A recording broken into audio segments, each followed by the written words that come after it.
Welcome to Broadway.com's Classic Collection, giving you a fresh look at some low-def footage from our archives. Today we're going back exactly 10 years to October 30th, 2003, the night the mega musical Wicked opened on Broadway.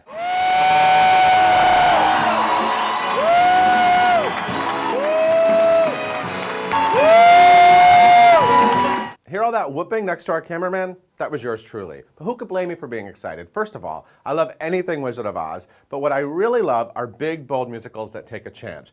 And that's definitely what Wicked was. Although it's a big fat hit now, 10 years ago on opening night, no one knew what would become of the show. After the curtain call, I headed to Tavern on the Green, where the first person I talked to was Gregory Maguire, author of the book Wicked, who related his opening night experience to a train wreck. It's like being in a huge train wreck with 1,900 other people, and everyone is feeling their limbs and their hearts and to see if they're, how much is there and what has changed. What did change was the story from his book. A lot, actually. I asked Maguire what it was like when he first saw the musical version of his Wizard of Oz prequel during an early reading. I thought I don't have enough experience acting to be able to disguise a look of horror. That's not my field. And if I have a look of horror, it's going to show. And I never did. There were one or two points where I went, are we sure about this? Are we sure? But, I've been brought along. Clearly, Maguire didn't need to be brought along about his leading ladies, Idina Menzel and Kristin Chenoweth, who were tailor-made for the leading roles of Elphaba and Glinda. I have extra rooms in my house if they want to move in. Next up on the red carpet was Winnie Holzman, the writer who adapted Maguire's book for the stage. I asked the Broadway newbie, who was best known for creating the TV show My So-Called Life, what attracted her to the story of Wicked. The intrinsic premise that you don't know this character that we all think we know so well, the Wicked Witch of the West, that you don't know anything about her, and that I'm going to tell you, I, the novelist, am going to tell you about her. Such a kick-ass premise. I can't, tell me if I've got lipstick on my teeth, won't you? No, Carol Shelley, you don't have lipstick on your teeth. But as Madame Morrible, you have some pretty amazing costumes. What does it feel like to get into that drag? What's it like to wear 40 pounds of beads? Just on one costume? Fabulous. Just fabulous. Eat your hearts out, is what I'm saying as I'm wearing them. Cabaret icon Joel Grey was returning to Broadway in the role of the Wonderful Wizard of Oz for the first time since playing Mr. Cellophane in Chicago. Always a man of few words on the red carpet, here's a sampling from opening night on his leading ladies. They're remarkable. We have such a good time. On performing his Act 2 song, Wonderful, opposite Idina Menzel. How often do you get to dance with a green witch? And finally, his favorite thing about Wicked. We get to make magic for an audience. Thank you, Mr. Gray. Although Norbert Leo Butz was not yet the two-time Tony Award winner we all know and love now when he slipped into Fiero's tight pants in Wicked, he had already been a standout in two flop musicals, Thou Shalt Not and The Last 5 Years, so he knew New York was a tough theater town. He admitted on opening night that he didn't know if the show would land. It was a thrill to come to New York and find that audiences really responded to it, because the show is, among other things, it's got a big sentimental heart to it. New York is a smart town, and they just are loving it, which feels great. And what about those two witches? They're amazing, you love them, blah, blah, blah. Couple of bitches, man. They are just the most annoying, petty, untalented.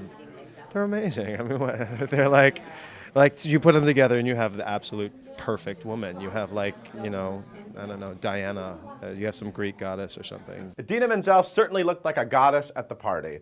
The former Rent Tony nominee was breathing in every moment of the special night. Tonight was incredible. It's just rare that you can be a part of something that moves people so much. Well, let's not forget about Rent. That experience, it went by so fast, and I was younger, and I didn't even know what opening night was, and and now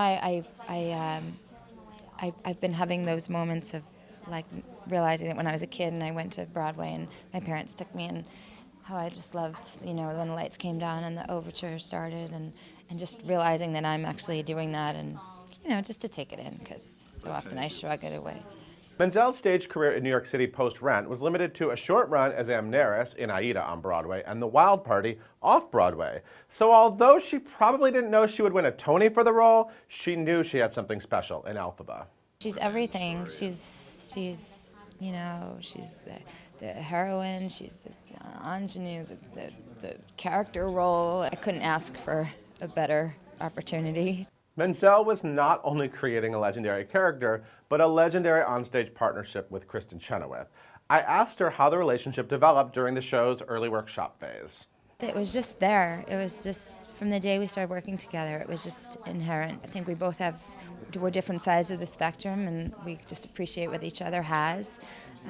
And I adore her as a person. She's just a really generous spirit.